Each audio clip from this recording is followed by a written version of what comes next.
Do or die, এর একটা ছোট্ট গল্প আছে। দুটো রাজা ছিল, যে দুটো রাজার মধ্যে একটা রাজার ক্ষমতা আস্তে আস্তে কমছিল। যে রাজার ক্ষমতা কম ছিল, সৈন্য, টাকা পয়সা, সাম্রাজ্যর ক্ষমতা যখন কমে যাচ্ছিল, তখন তার গুপ্তচর এসে তাকে বলল, রাজামশাই, আমাদের নদীর ওপারে যে রাজা আছে 3 দিন পরে আমাদের অ্যাটাক করবে এবং আমরা সবাই মারা যাব, কেউ বাঁচবো না। তখন রাজামশাই বলছে কোনো অপশান নেই। বলছে না, কোনো অপশান নেই, ওরা 3 দিন পরে আমাদের অ্যাটাক করবে, আমি খবর পেয়েছি, এবং আমরা সবাই মারা যাব। রাজামশাই বলছে কিছু তো অপশান আছে, কিছু তো অপশান আছে। বলছে না, কোনো অপশানই নেই।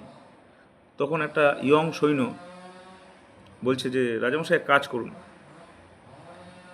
ওরা তো 3 দিন পরে অ্যাটাক করবে, আমরা আজকেই রাতে অ্যাটাক করি।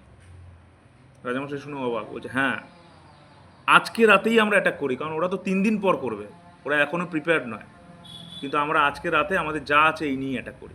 বলে রাজামশাই সৈন্য বাহিন্য নিয়ে সবাইকে নিয়ে নদীর ওপারে চলে গেছে। নদীর ওপারে যখন পৌঁছেছে, তখন যে ব্রিজ দিয়ে গেছে সেই ব্রিজটার রাজামশাই আগুন লাগিয়ে দিয়েছে। সবাই দেখে অবাক, বলছে কী হলো রাজামশাই, আপনি আগুন লাগিয়ে দিলেন? বলছে হ্যাঁ, আজকে আমরা নয় মরবো, নয় মারবো, কিন্তু করে ছাড়বো, হেরে ফিরবো না। এটাকে বলে ডু অর ডাই।